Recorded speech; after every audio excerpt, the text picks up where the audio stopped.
கடவுள், பணம் இந்த இதை விட அதிகமாக கூகுளில் தேடுறது செக்ஸ் தான். ஸோ அவ்வளோ தூரம் போனோகிராஃபி தான் பார்க்குறாங்க. Millions and billions of viewers பார்த்துட்ருக்காங்க ஒவ்வொரு நாள். இது சிறு வயதில் இருக்கிற சிறுவர்களுக்கு ரொம்ப ஒரு தீங்கு கண்டிப்பாக ஒன்று பண்ணுது. ஏன்னா அவங்களுடைய இயல்பான அறிவு வளர்ச்சியை தடை பண்ணுது. போனோகிராஃபி இன்டியூஸ்டு எரெக்டைல் டிஸ்ஃபங்க்ஷன் ஒரு கண்டிஷன் இருக்குது. ஆபாச படங்களை திரும்ப திரும்ப பார்க்குறவங்களுக்கு ஆண்மை குறைவு. இது ஒரு பக்கம் இருந்தாலும் இன்னொரு பக்கம் வந்து பிடிக்காததை பண்ணுறது, அதாவது எனக்கு பிடிச்சிருக்கு அப்படின்றதுக்காக கன்சென்ட் இல்லாமல் சில விஷயங்கள் பண்ணுறது, இதுக்கான அந்த ஐடியாலஜி கொடுத்ததே வந்து முதல்ல அந்த போனோகிராஃபியாக இருந்திருக்காங்க சார். ஸோ அந்த விதத்தில் போனோகிராஃபியை நம்ம எப்படி வந்து பார்க்குறத கண்ட்ரோல் பண்ண முடியும்? சினிமா படங்கள்லேருந்து நம்ம வாழ்க்கையை கற்றுக்க முடியுமா? கண்டுக்க முடியாது. அது வந்து நம்மளை கவனத்தை ஈர்த்து ஒரு இன்ட்ரெஸ்டிங்காக ஒரு 3 மணி நேரம் பொழுது போகணும். அதுதான் அவங்களுடைய கதை அம்சமே தவிர நமக்கு வாழ்க்கையை கற்றுத்தருவதில்லை. நம்ம உலகம் ரொம்ப மோசமாக இருக்குன்னு சொல்லி நம்ம குழந்தைய வந்து ஒரு இருட்டு வீட்டில் வச்சு வளர்க்க முடியாது. அதே போல் பாலியலில் நிறைய சிக்கல்கள் இப்போ இருக்குது உலகத்தில், காம்ப்ளிகேட்டடாக இருக்குது. அப்போ அதை பற்றிய சரியான ஸ்கில்ஸையும் சரியான விஞ்ஞானபூர்வமான பார்வையும் குழந்தைகளுக்கு கொடுக்க வேண்டியது நம்முடைய கடமை. அதை கண்டிப்பாக பெற்றோர்களும் ஆசிரியர்களும் அதை கண்டிப்பாக செய்யணும். ஹாய், ஹலோ, வணக்கம் மாதன் ஆரோக்கியம் யூஎஸ். நான் உங்கள் அனுக்ஷா சுவாமிநாதன். நம்மளோட சேனலில் என்னதான் நிறைய ஹெல்த் ரிலேட்டட் வீடியோஸ் போட்டுட்டு இருந்தாலும் ஒரு விஷயம் மட்டும் கான்ஸ்டண்ட்டாக சொசைட்டியில் இருந்துகிட்டே இருக்குது. அண்ட் அதை பற்றி நிறைய பேர் பேசுறதுமே கிடையாது. பிகாஸ் இந்த ஒரு விஷயத்தை நம்ம வந்து நிறைய பேர் டேபு அப்படின்றத எடுத்துகிட்டு இருக்கோம். பேசக்கூடாத விஷயங்கள் ஒரு விஷயமா எடுத்துகிட்டு இருக்கோம். அந்த விதத்தில் தான் இன்னைக்கு பான் பார்க்குறது வந்துட்டு நம்மளோட செக்ஸ் அப்படின்ற ஒரு விஷயத்துக்கான அண்டர்ஸ்டாண்டிங்கை அஃபெக்ட் பண்ணுதா இல்லையா, இது எந்த அளவுக்கு ஒரு இண்டிவிஜுவலோட டிசைர்ஸை வந்து அஃபெக்ட் பண்ணுது, அண்ட் அதனால அவங்களோட மேரேஜ் லைஃப்லையோ இல்லை ஃபியூச்சரில் வந்து எந்த அளவுக்கு ப்ராப்ளம்ஸ் கொண்டு வருது, இதெல்லாம் பத்தி கேட்டு தெரிஞ்சுக்கிறதுக்காக இன்னைக்கு இந்த ஃபீல்ட்ல இருக்கக்கூடிய மோஸ்ட் ஃபேமஸான டாக்டர் காமராஜோட தான் நம்ம பேச வந்திருக்கோம். So welcome to the show. வணக்கம். ஸோ எப்படி சார் இருக்கீங்க? நல்லா இருக்கேன், ஃபைன். ஸோ இப்போ நான் சொன்ன மாதிரி தான் என்னோட முதல் கேள்வி வந்துட்டு, இந்த பானோட அவைலபிலிட்டி இப்போ அதிகமாக இருக்கு அண்ட் எல்லா ஏஜ் குரூப் ஆஃப் பீப்புளுமே இதை பார்க்குறாங்க. பட் இதை பார்க்கறதுனால அண்டர்ஸ்டாண்டிங் ஆஃப் செக்ஸ் வந்துட்டு இம்பேக்ட் ஆகுதா? கண்டிப்பாக பெருமளவில் ஆகுங்க. ஓகே. போன் வந்து பென்சில்வேனியா யூனிவர்சிட்டியில் வந்து ஒரு பெரிய ரிசர்ச் பண்ணாங்க. போன் வந்து என்ன மாதிரியான தாக்கத்தை அந்த ஸ்டூடெண்ட்ஸ் மத்தியில் ஏற்படுத்துதுன்னு. கிட்டத்தட்ட பெரிய லார்ஜ் ஸ்கேல் சாம்பிள் எடுத்துட்டாங்க. ரிசர்ச் எல்லாம் முடிஞ்சிச்சு. ஸ்டாண்டர்ட் பார்க்காதவங்க அப்படின்னு ஒரு ஸ்டாண்டர்ட் வேணும். அப்போ அதுக்கு ஆள் தேடினப்போ கிட்டத்தட்ட யாருமே இல்லை, அந்த யூனிவர்சிட்டியில் யாருமே இல்லை ஃபோன் பார்க்காதவங்க. அந்தளவுக்கு இன்றைக்கி எல்லாரும் பார்க்குறாங்க. கடவுள், பணம் இந்த இதை விட அதிகமாக கூகுளில் தேடுறது செக்ஸ் தான். ஸோ அவ்வளோ தூரம் போனோகிராஃபி தான் பார்க்குறாங்க. Millions and billions of viewers பார்த்துட்ருக்காங்க ஒவ்வொரு நாளும். இது வந்து நாம் விரும்பியோ விரும்பாமலோ இன்றைக்கி போயிடுச்சு. ஒரு இந்தியாவில் வந்து 12 years old பாய்ஸ் அல்லது கேர்ள்ஸ் பார்க்குறாங்க கிட்டத்தட்ட. ஏன்னா ஒரு 7th 8th படிக்கும்போது ஸ்டூடெண்ட்டை ஒருத்தர்கிட்ட ஸ்மார்ட் ஃபோன் இருந்தால் கிட்டத்தட்ட அந்த கிளாஸில் எல்லோரும் பார்க்க முடியும். அந்த மாதிரி ஒரு லெவலுக்கு வந்துடுச்சு இப்போது.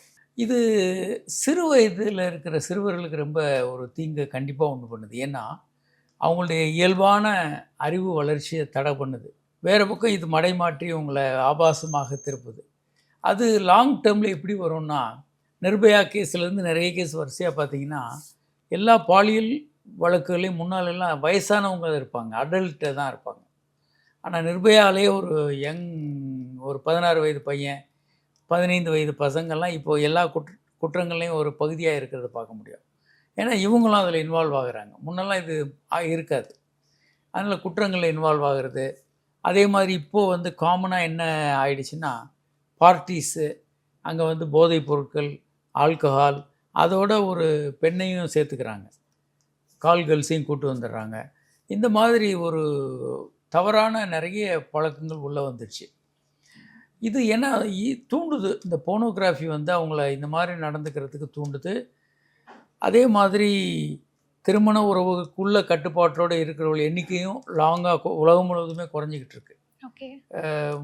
ஒருத்தனுக்கு ஒருத்தி அப்படின்ற மாதிரி திருமண உறவுக்குள்ளே இருக்கிறவங்க அதை மீறி வெளியே செக்ஸ் பண்ணுறவங்க எண்ணிக்கை அதிகமாகிக்கிட்டு இருக்கு. அதனால் இதெல்லாம் இருக்குது. ரெண்டாவது வேறு பிரச்சனைகள் வருது. போனோகிராஃபி இன்டியூஸ்டு எரெக்டைல் டிஸ்ஃபங்க்ஷன் ஒரு கண்டிஷன் இருக்குது. ஆபாச படங்களை திரும்ப திரும்ப பார்க்குறவங்களுக்கு ஆண்மை குறைவு வரும்.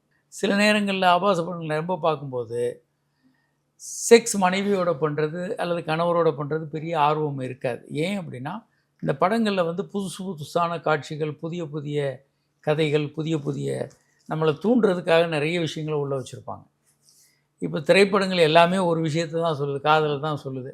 ஆனாலும் நம்ம புதிய படம் வரும்போது எல்லாம் டிக்கெட் முந்திக்கிட்டு போய் பார்க்குறாங்க. ஒவ்வொருத்தரையும் எல்லோரும் திரைப்படங்களை புதுசு புதுசாக பார்த்துக்கிட்டு தான் இருப்போம். ஏன் அப்படின்னா, அந்த ஒவ்வொரு சிச்சுவேஷன், சீனரிஸ் எல்லாம் டிஃப்ரெண்ட்டாக இருக்குது. அதே மாதிரி ஆபாச படங்கள்லையும் ஒவ்வொரு படத்துலையும் கிளர்ச்சி அதிகமாக்குற மாதிரி பல்வேறு நியூனஸ் இருந்துக்கிட்டே இருக்கும். அதனால இந்த ஆபாச படங்களை பார்க்குறது ரொம்ப கவர்ச்சியாக இருக்கும். ரியல் செக்ஸ் லைஃப்பில் வந்து அவங்களுக்கு போரிங்காக இருக்கும். பல் தேய்க்கிற மாதிரி டல் அண்ட் ரொட்டீனாக இருக்கும். இந்த படங்கள் வந்து ஒரு த்ரில்லிங் அண்ட் எக்ஸைட்டிங்காக ஒவ்வொரு நாளும் புதுசு புதுசாக இருக்கும். அப்போது எல்லோரும் இதை ஒரு இன்ட்ரெஸ்டிங்காக பார்க்குறதுக்கான வாய்ப்புகள் அதிகம். இதில் இது நிறைய பார்க்குறவங்க வந்து சாதாரண செக்ஸ் ரொம்ப டல்லான ஒரு விஷயமா இருக்கிறதுனால அதில் ரொம்ப ஈடுபட மாட்டாங்க. ஓகே. ஸோ அதோட இம்பேக்ட் வந்து ஒரு பக்கம், அதாவது ஆண்களோ பெண்களோ அதுலேருந்து டிசைரே இல்லாமல், அதாவது கூட இருக்க ரியல் பார்ட்னரோட பண்ணுறதுக்கு டிசைர் இல்லாமல் போகிறதுக்கான வாய்ப்புகள் இருக்குன்னு சொன்னீங்க. அதோட ஆன்மீக குறைவும் வரலாம். ஆன்மீக குறைவும் வரலாம்னு சொன்னீங்க. பட் இது ஒரு பக்கம் இருந்தாலும் இன்னொரு பக்கம் வந்து பிடிக்காததை பண்ணுறது, அதாவது எனக்கு பிடிச்சிருக்கு அப்படின்றதுக்காக கன்சென்ட் இல்லாமல் சில விஷயங்கள் பண்ணுறது, இதுக்கான அந்த ஐடியாலஜி கொடுத்ததே வந்து முதல்ல அந்த போனோகிராஃபியாக இருந்திருக்கலாம்ல சார். ஸோ அந்த விதத்தில் போனோகிராஃபியை நம்ம எப்படி வந்து பார்க்குறத கண்ட்ரோல் பண்ண முடியும்? இல்லை, போனோகிராஃபியை பொறுத்த வரைக்கும் செக்ஸ் வந்து கணவன் மனைவி கூட இல்லாமல் இன்னொன்று ஒரு குரூப் செக்ஸு, த்ரீசம், அந்த மாதிரி நிறைய விஷயங்களை உள்ளே கொண்டு வராங்க. இதெல்லாம் நல்லதும் கூட இல்லை. ஏன்னா ஹெச்ஐவி ஏராவில் நம்ம வாழ்ந்துக்கிட்டு இருக்கோம். இதில் இந்த மாதிரியான செக்ஸ் வந்து பால்வினை நோய்கள் அதிகரிக்கும், ஹெச்ஐவி அதிகரிக்கும், அந்த ஆபத்துகள் இருக்குது. அப்புறம் மனைவிக்கு பிடிக்கலைன்னா அதை கட்டாயப்படுத்துது. முதல்ல செக்ஸ் கொஞ்சம் கணவன் மனைவி ஃப்ரீயாக இருக்கணும், நிறைய விஷயங்களை கற்றுக்கணும், நிறைய விஷயங்களை அவங்க பண்ணணும். அப்போ தான் செக்ஸ் வாழ்க்கை ரொம்ப இன்ட்ரெஸ்டிங்காக இருக்கும். ஆனாலும் கூட மனைவிக்கு பிடிக்கலை இல்லை கணவருக்கு பிடிக்கலைன்னு வச்சுக்கோங்க, அதை கம்பல் பண்ணி பண்ண சொல்கிறது வந்து ஒரு சரியான விஷயம் அல்ல. அது நல்லது. அவங்க சம்மதிக்காட்டி வெயிட் பண்ணி தான் ஆகணும். ஆனால் ஆபாச படங்களை பார்க்கும்போது ஒருத்தர் கொஞ்சம் ரஃப்பான ஆளாக இருந்தாருன்னா கம்பல் பண்ணலாம் மனைவியை, இந்த மாதிரி பண்ணணும் அப்படின்னு. அது தவிர்க்க முடியாமல் ரொம்ப ஒரு துன்பமாக இருக்கலாம் அந்த பெண்ணுக்கு. இந்த சிக்கல்கள் இப்போ ரொம்ப அதிகமாகிட்டு இருக்கு. எப்போதையும் விட இப்போ ரொம்ப அதிகமாக இருக்கிறத பார்க்குறோம். ஸோ பான் பார்க்குறதுனால கண்டிப்பாக ஒவ்வொரு இண்டிவிஜுவலுக்கும் இதோட அண்டர்ஸ்டாண்டிங், செக்ஸோட அண்டர்ஸ்டாண்டிங் வந்து ஒரு இம்பேக்ட் இருக்குன்றதை நம்ம அப்போ பார்த்தோம். ஸோ இதோட அண்டர்ஸ்டாண்டிங் வந்து ஒருத்தவங்க செக்ஸ்னால் என்னன்னு தெரிஞ்சுக்கிறதுக்கு கூகுளில் போய் தேடுறதுக்கு முன்னாடி அவங்களுக்கு ஒரு ப்ராப்பரான இடத்துல இதை பற்றின ஒரு எஜுகேஷன் கிடச்சா எந்த அளவுக்கு மாற்றங்கள் சொசைட்டியில் இருக்கும்? இல்லை, முதலாக தெரிஞ்சுக்கிறதுக்காகவே இல்லை, செக்ஸ் பற்றிய ஒரு சரியான புரிதலை கொடுக்கறதுக்கு. இப்போங்க சினிமா படங்கள்லேருந்து நம்ம வாழ்க்கையை கற்றுக்க முடியுமா? கண்டுக்க முடியாது. அது வந்து நம்மளை கவனத்தை ஈர்த்து ஒரு இன்ட்ரெஸ்டிங்காக ஒரு 3 மணி நேரம் பொழுது போகணும். அதுதான் அவங்களுடைய கதை அம்சமே தவிர நமக்கு வாழ்க்கையை கற்றுத்தருவதில்லை. அதே மாதிரி போனோகிராஃபின் தான். ஒரு த்ரில் எக்ஸைட்டேஷன் கொடுத்து நம்மகிட்டேருந்து கொஞ்சம் பணத்தை எடுத்துக்கிறது தான் அவங்க நோக்கமே தவிர பாலியல் பற்றி ஒரு சரியான விஷயங்கள் நமக்கு சொல்லித்தர்றது அவங்க நோக்கமே கிடையாது. இன்னும் சொல்லப்போனால் பல தவறான விஷயங்கள் அதிலேருந்து தெரிய வரும். சினிமா படங்களும் அப்படி தான். அப்போ பாலியல் பற்றி நிறைய முன்ன எப்போதையும் விட உலகத்தில் இன்றைக்கி அதிகமாக எல்லா பக்கங்கள்லேருந்தும் தாக்குதல் வருது. பத்திரிகைகள், இன்டர்நெட்டு, ஆபாச படங்கள், எல்லா வகையிலையும் நமக்கு அதிகமாக இருக்குது. அப்போது இன்னொரு பக்கம் ஏமாற்றுதல், இந்த மாதிரி போனோகிராஃபி வழியாக, நெட்டு வழியாக நம்மளை நிறைய துன்புறுத்துதல், இப்படியெல்லாம் நிறைய போயிட்டு. இந்த சூழலில் இருக்கும்போது நம்ம குழந்தைகளுக்கு வந்து சரியான விஷயங்களை சொல்லித்தர வேணும். அது யார் கரெக்டான ஆளுங்க? பெற்றோர்கள் தான் அதில் முக்கியமானவங்க. ஏன்னா அவங்கள கூட குழந்தைங்க மேலே ஆர்வம் இருக்கவங்க யார்? ஒன்று. அடுத்து ஆசிரியர்கள். அடுத்து கல்லூரி வகையில் போகும்போது கல்லூரி ஆசிரியர்கள் அவங்கெல்லாம் பண்ணணும். அப்போ இவங்க எல்லாருமே செக்ஸை பற்றிய ஒரு சரியான விஞ்ஞானபூர்வமான சிந்தனை இவங்களுக்கு இருக்கணும். இவங்களுக்கு சொல்லி கொடுத்து அதை கடத்தி மாணவர்களுக்கு கொண்டு செல்லக்கூடிய திறமையும் வேணும். அப்போது இதெல்லாம் இவங்களே முதல்ல ட்ரெயின் ஆகணும். இல்லைன்னா இவங்க தப்பான விஷயங்களை சொல்லிக் கொடுக்க வாய்ப்பு இருக்குது. அப்போ இவங்களுக்கு வந்து சொல்லித்தரப்பட வேண்டும். இந்த பாலியல் பற்றிய சரியான புரிதல் குழந்தைகளுக்கு வரும்போது பாலியல் அப்யூஸ், அதே மாதிரி பாலியல் துன்புறுத்தல்கள், ரேப்பு, இந்த மாதிரி பல பிரச்சனைகள்லேருந்து இவங்க தங்களை தற்காத்து கொள்ள முடியும்.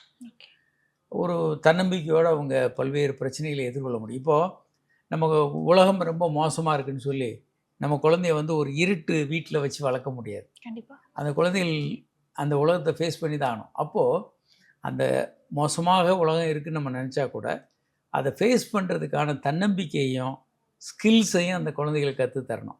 அதே போல் பாலியலில் நிறைய சிக்கல்கள் இப்போ இருக்குது, உலகத்தில் காம்ப்ளிகேட்டடாக இருக்குது.